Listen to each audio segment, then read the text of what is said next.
Good morning and welcome back to the West Ham Network. This is the 5 things you learned from the Aek Larnaca West Ham 2, the away victory in the round of 16, leg 1 to get through to the quarterfinals of the Europa Conference League. West Ham did travel to Cyprus, a big long flight, but we got the job done. But how did we do it? Did we do it in style? Did we do it in a more reactionary opinion or way, or was it just a professional job, a semi-professional job?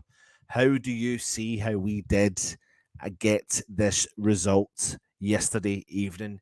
But we have given ourselves a little cushion going into the home leg on Thursday, but the focus does turn now to Aston Villa on Sunday. And I suppose a win is a win, and we need to remain positive with that. But sometimes it's about the manner in which things are done. And as I get started on today's show, and that is all about the 5 things we did learn about the game last night against Larnaca in Cyprus. And first things first, like I said, I've been showing you some of the pictures from the game there. But the first point I want to bring to your attention is that we struggled. Yes, we did. We genuinely struggled against an outfit who, on paper, we should not have struggled against. It's always about, it's a fine margin. And when you talk about clubs that play in different leagues around the world, but we are talking about the Cypriot League here.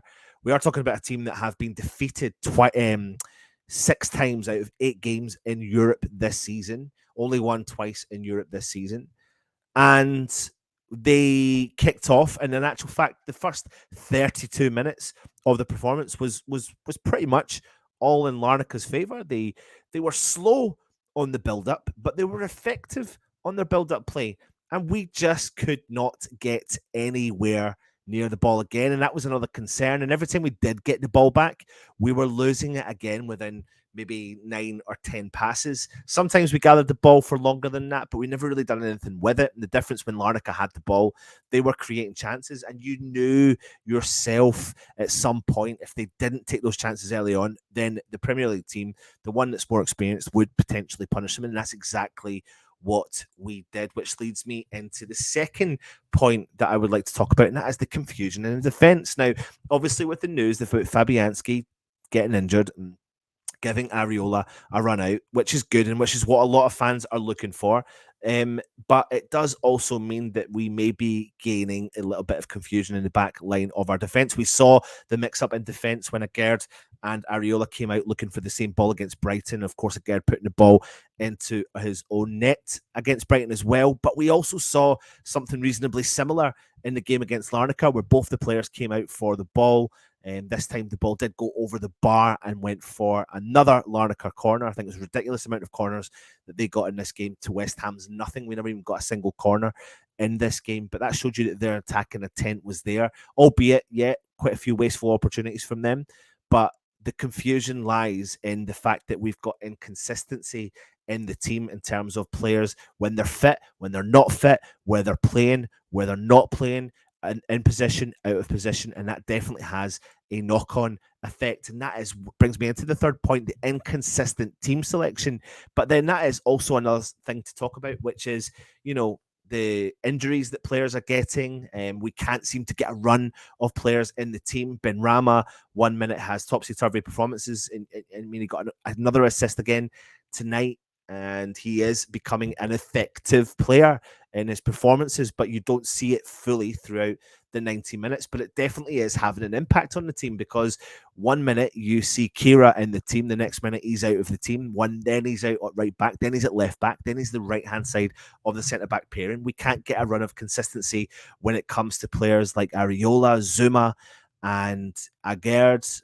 1 minute it's Ogbonna, then he potentially limps off. Then Zuma comes back into the team, albeit I will say I am happy that Zuma is back in the team, and I think that is going to be very helpful for us moving forward. But left back consistency with Creswell in the team again, he really struggled yesterday evening, and that really does have a negative impact on us, which takes me on to the next point, which is big gaps are appearing. You can't help but notice it. You notice that clear as day when you looked at the Brighton game, and you're starting to notice it against Larnaca. They were getting a lot of success playing the ball in between the midfielders and in between the midfielders and the defenders, and there was players there soaking it up. I said it during the match day live yesterday. If you're a Trossard type player or a player that likes to sit in the hole, you'll have a field day when you come up against a team like West Ham, because right now we're not bridging that gap between the defence and the midfield. We're asking players to overstep their mark, but it's as if they've all forgot what they're actually essentially there to do, because we're too busy trying to concentrate and going forward.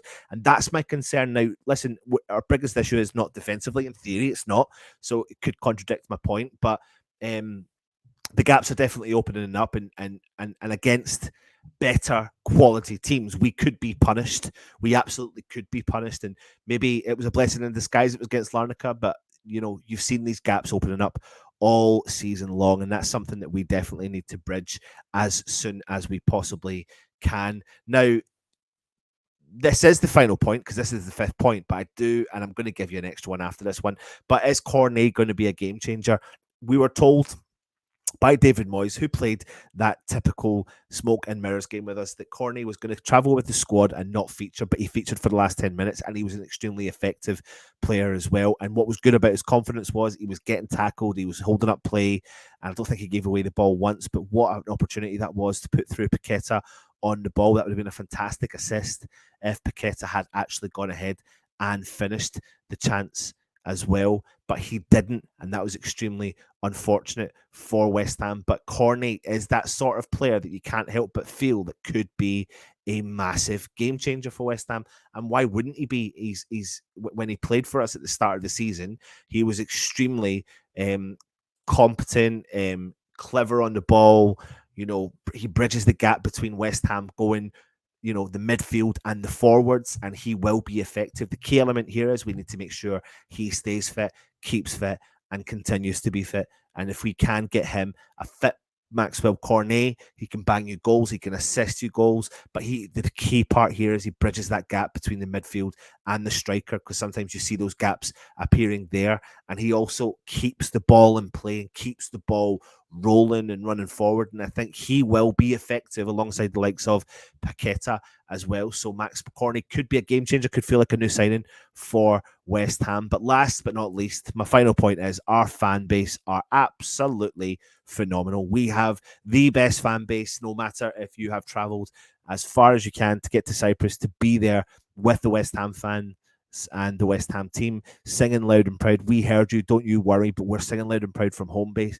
From home, we have a lot of fans who love our club and are behind our club no matter what. We have gone unbeaten in Europe, 9 out of 9 wins. We're 100% in Europe, 9 wins out of 9. Long may that continue. If we can stay up and we can get to Prague and win this cup competition, this would be absolutely huge for this club. So there's your 5, plus a little cheeky bonus things we learned from the Larnaca game versus West Ham, where West Ham walked away 2-0 victorious against the Cypriot team, as we move into the second leg with a little cushion, but we need to get the job done in the second leg. But focus turns to Villa. Come on, you beautiful Irons.